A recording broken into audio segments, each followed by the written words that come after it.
Hello there, welcome back to Last Recaps. Today I'm going to tell a Japanese drama movie called Survival Family. The Suzuki family is a family of four. It is located on the outskirts of Tokyo. At the beginning of the film we see them in their small apartment. Mr. Yoshiyuki Suzuki, a happy-looking father watching TV, while his son Kenji and daughter Yui are busy with their phones. We see that the family is wholly dependent on technology to keep themselves entertained and hardly ever spend time with each other. The following morning, Yoshiyuki wakes up late and sees that his alarm clock isn't working. He rushes outside and asks his wife Mitsu what time it is, only to find out none of the clocks work. Mitsu also tells him everything that runs on electricity has stopped working because of a power outage. Yui wakes up and freaks out to see the AC and the TV aren't working either. Yoshiyuki tries to call the electricity company, but even the phone is down too. The father and the children quickly get dressed and head outside for work and school. They see a crowd at the elevator waiting for it to arrive,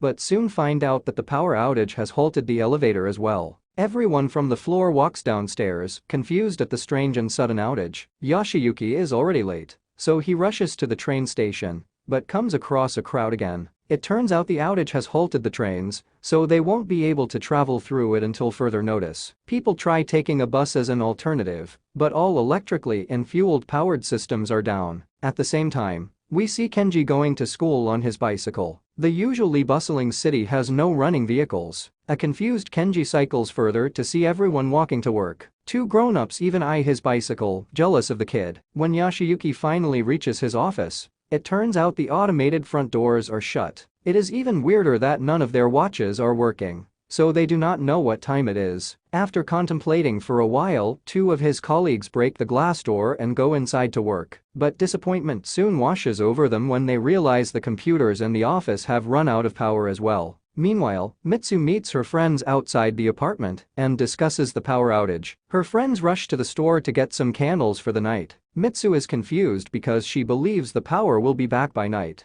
but follows her friends anyway. At the grocery store, people stock up on food, water, and supplies. Mitsu does the same and waits in a long line to pay for the stuff. Since the machines are not working, the cashier announces they will only take cash. This way, some people get off the line to bring money out from the ATM, only to see that ATMs do not work either. At Yoshiyuki's office, people realize that this isn't just a normal power outage, but they are not sure what exactly is wrong. Their boss dismisses them for the day since they cannot work without computers. While returning home, Yoshiyuki goes to a bicycle shop. The prices of bicycles are high because of the outage, but Yoshiyuki buys one nonetheless. At night, the Suzuki family lights candles around the house and eats their dinner in peace. Kenji goes to the washroom only to find that the toilet doesn't flush. At the same time, the taps stop working too. Yui is confused because the electricity outage shouldn't cause taps to malfunction. After dinner, the children go back to their room like usual,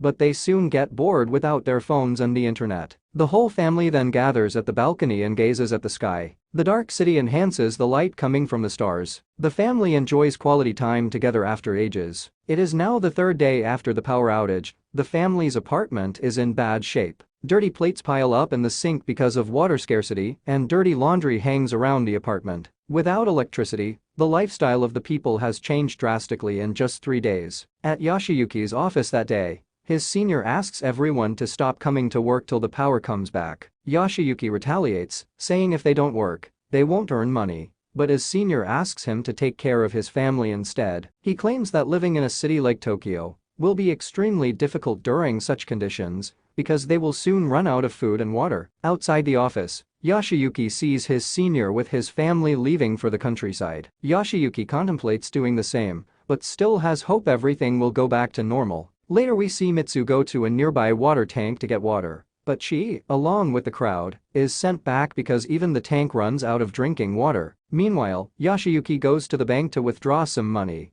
but returns after being shoved around by the crowd. It is now the 7th day of the power outage. All grocery stores have been wiped out of food and supplies, offices and schools have closed, and the power outage has caused all factories to shut down. More and more people are moving to the countryside, and the Suzuki family decides to do the same. The following day, they pack up their bags and leave early in the morning on their bicycles. The children ride their own, while Yoshiyuki keeps Mitsu on the back of his bicycle. They have to buy drinking water midway, but all the shops overprice it. Mitsu bargains and manages to get some at a relatively low price. They stop at a place to rest and eat for the day and immediately set off after getting done. Finally, they reach the airport from where they plan to take the flight to Mitsu's village Kagoshima, where her father lives. They were told that flights were still working, but disappointment washes over them when they see a crowd outside the airport complaining to the officials. It turns out that the flights have been recently cancelled and won't restart until the power comes back. With nowhere to go, the family ends up in a hotel nearby. The owner of the hotel takes advantage of their situation and charges them outrageous prices, but the family doesn't complain. At night, Yui suggests they go back home,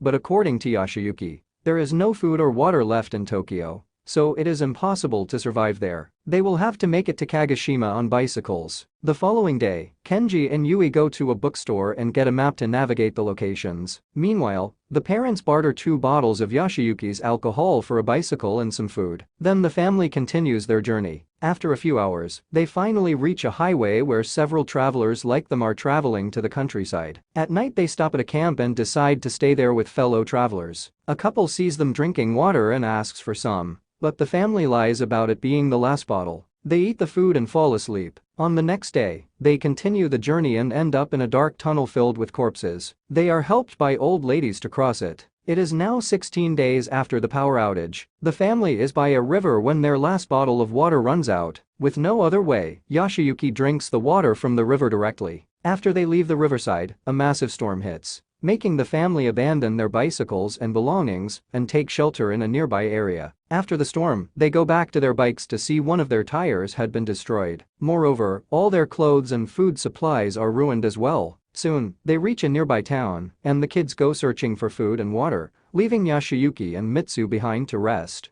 They are excited to find a grocery store, but see everything from the food section is gone. Kenji searches for a bicycle tire, but they are sold out as well. He then finds battery water, which is just distilled water and can be used to drink. Yui gets cat food and brings them back to their parents. She tries the cat food for the first time and finds it disgusting, but the family has to compromise to survive. Kenji fixes the tire using his phone's cover, and they continue their journey again. They survive on battery water and cat food for a week before meeting a group of campers on the 22nd day. The campers teach them about edible roadside weeds. One of them takes a picture of the family from a non-digital camera and promises to send it to them when the power comes back. They travel together for a few hours, then go their separate ways. On day 43, they arrive in front of an aquarium where the people catch fish and eat them. The family happily gets into the line as they have limited food left now, but by their turn, everything is sold. Yoshiyuki begs the man selling the fish to give some to the kids, only to be ignored. A disappointed family moves along with the journey, but soon gets tired because of the lack of food and water. One day, they end up in a field where Yoshiyuki is about to eat an insect. Just then, they see a pig nearby. The family is overjoyed when Yoshiyuki manages to catch the pig, but they are reluctant to cut it even while starving. Just then, a man approaches them and slices the pig himself. He introduces himself as Tanaka and asks the family to help him get the pig to his farm. At his home, he treats the family with a meal. They devour it completely, having starved the past few days. For the next week, they stay with Tanaka, but then decide to continue their journey to the village again. 3 days later,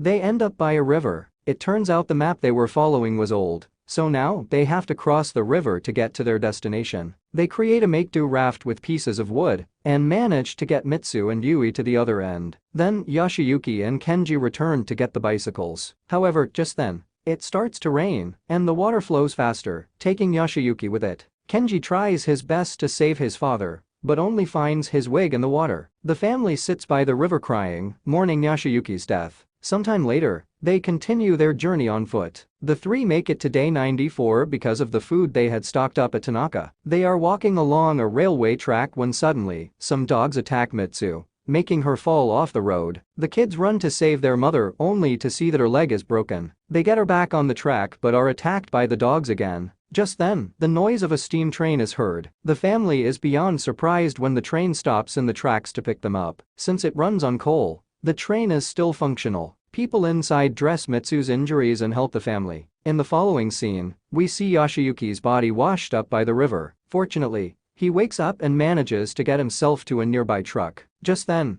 The steam train his family is in passes by. Yoshiyuki uses a smoke torch to get the people's attention. Finally, the train stops and the family reunites happily. The train then takes him to their destination. They meet Mitsu's father after years and start living with him. In the following scene, we see 2 years and 126 days have passed after the power outage. The Suzuki family has been living in the beautiful village of Kagoshima. They live a happy life fishing and weaving their own clothes. One day, Yoshiyuki wakes up to an alarm clock ringing. Then, the whole village wakes up to the power on coming back. Light bulbs start to work and phones start ringing. Everyone is beyond surprised, but no one knows for sure what brought the power back. A few weeks later, the family is back to their old life in Tokyo. The news says that the 2.5-year-long outage was because of a solar flare from the sun. Some believe it was a terrorist organization's doing, but the reason is still not confirmed. The movie ends as the family receives a picture that a stranger had taken of them while they were traveling. At the ending, the power outage taught people to appreciate small things in life that they took for granted. Like the Suzuki family who didn't care about each other was brought closer than ever because of the hardship they had to face. Make sure you subscribe for more videos and press the like button to help YouTube algorithm to suggest best videos like this for you. Thank you for watching.